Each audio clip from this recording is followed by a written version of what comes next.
Hello student, class 12th physics chapter 1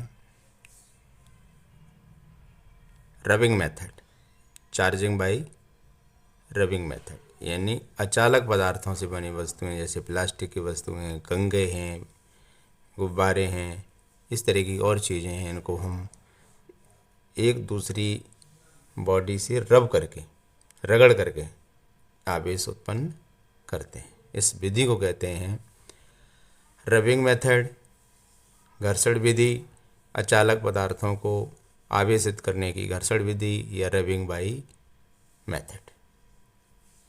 rubbing विधि में अचालक पदार्थों को आवेशित करने की घर्षण विधि या रबिंग मेथड। रबिंग विधि में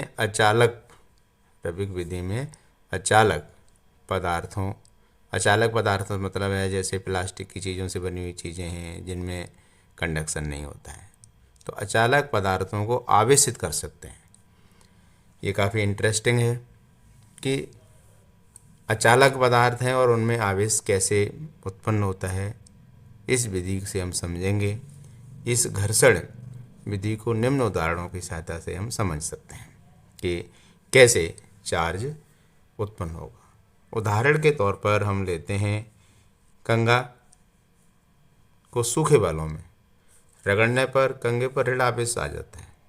कंघे को सूखे बालों में रगड़ा जाए तो रगड़ने से क्या होगा, कंघा में ऋण आवेश आ जाता है। और ऋण आवेश जो आया है, इस ऋण आवेश का प्रमाण क्या है, तो हम इसको आप खुद भी कर सकते हो। जैसे कागज़ के छोटे छोटे टुकड़े हम रख लें और जिस कंघे को सूखे बालों में रगड़ा है, रगड़ने वाले उस कंघे को उन छोटे छोटे कागज़ के टुकड़ों पर ले जाया जाए तो छोटे छोटे टुकड़े जो कागज़ के हैं कंघे से चिपकने लगते हैं।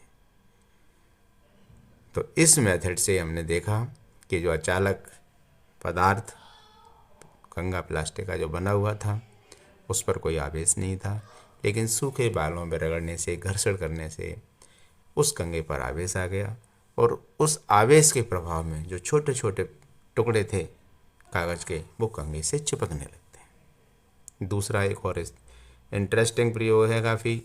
जब हम गुब्बारे में हम हवा भर दी, फूल गया गुब्बारा, उस गुब्बारे को दीवार से चिपकाना चाहे तो नहीं चिपकेगा।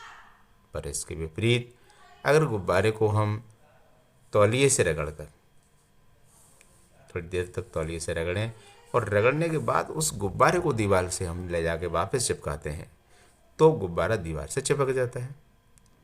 तो देखो, देखने में तो ऐसा लग रहा है जादू है, कभी गुब्बारा चिपक नहीं रहा था दीवार से, अब चिपकने लग गया है।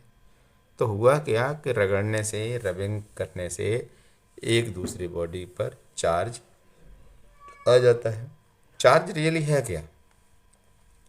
अगर एक्सिस ऑफ इलेक्ट्रॉन है तो नेगेटिव चार्ज है, और एक्सिस ऑफ इलेक्ट्रॉन होने पर नेगेटिव चार्ज है, और इलेक्ट्रॉन अगर लॉस है, कमी है, तो पॉजिटिव चार्ज है।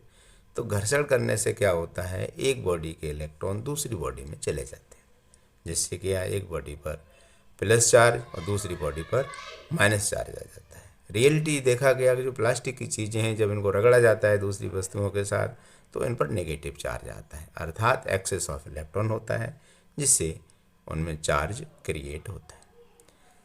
तो ये था रबिंग मेथड। रबिंग मेथड में अचालक पदार्थों जैसे प्लास्टिक का कंघा है, गुब्बारा है, इस तरीके की और चीज़ें हैं, तो उन पर हम चार्ज क्रिएट करते हैं एक दूसरी बॉडी पर।